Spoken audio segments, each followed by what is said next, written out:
ഒരു കാട്ടിൽ വന്യമൃഗങ്ങളുടെ പേടി സ്വപ്നമായ ഒരു സിംഹം. മുന്നിൽ കാണുന്നവരെല്ലാം ആക്രമിച്ചും ബലപ്പെടുത്തിയും കീഴ്പ്പെടും. അവശനായിട്ടും വേട്ടയാടിക്കും. കാരണം അവനായിരുന്നു ആ കാട്ടിലെ രാജാവ്.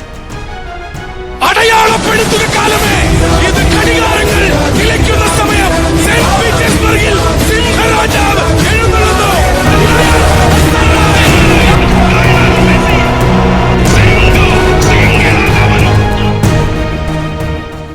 Hi, Argentina versus Cape Verde മത്സരം അതിഗംഭീരമായിട്ടാണ് അവസാനിച്ചത്. ഈ മത്സരത്തിൽ എടുത്തു പറയേണ്ടത് കേപ്പ് വെർദെ ടീമിനെ കുറിച്ച് തന്നെയാണ്. കാരണം അതിമികച്ച പെർഫോമൻസ് ആണ് അവർ കാഴ്ചവെച്ചത്. അതായത് അർജന്റീനയെ നന്നായിട്ട് പ്രഷർ ചെയ്തിട്ടുണ്ടാവും. അർജന്റീന അവരുമായിട്ട് അഡാപ്റ്റ് ആവാൻ കുറച്ച് കഷ്ടപ്പെട്ടു. ഫസ്റ്റ് ഹാഫിന്റെ കുറച്ച് മിനിറ്റുകളായിട്ട് അർജന്റീന തന്നെയായിരുന്നു മുൻതൂക്കം. പക്ഷെ കളിന്റെ എവിടെയോ വെച്ച് അർജന്റീനക്ക് എല്ലാം നഷ്ടപ്പെട്ടു. മത്സരത്തിന്റെ 29-ാം മിനിറ്റിലാണ് മെസ്സിയുടെ ആദ്യ ഗോൾ പിറക്കുന്നത്. കേപ്പ് വെർദെ കീപ്പറെ അതിവിദഗ്ധമായിട്ട് കബളിപ്പിച്ചുകൊണ്ട് തന്നെയായിരുന്നു ആ ഗോളും മെസ്സി അടിച്ചത്.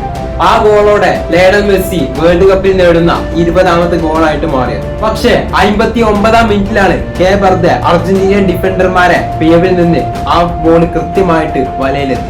ഡൊറോയ് ഡുവാർഡെയാണ് അവർക്കായിട്ട് ഗോൾ കണ്ടെത്തിയത്. അങ്ങനെ എക്സ്ട്രാ ടൈമിന്റെ തുടക്കത്തിൽ തന്നെ ലിസാൻഡ്രോ മാർട്ടിനസിലൂടെ അർജന്റീന വീണ്ടും മുന്നിലെത്തി. അർജന്റീന ഗോൾ അടിച്ചെങ്കിലും ആ ഗോളിന് അധിക സമയം ആയുസില്ലായിരുന്നു. എക്സ്ട്രാ ടൈമിന്റെ 103-ാം മിനിറ്റിലാണ് സിഡ്നി ലോപ്പസിലൂടെ കേപ്പ് വെർദെ സമനിലയിലെത്തുന്നത്.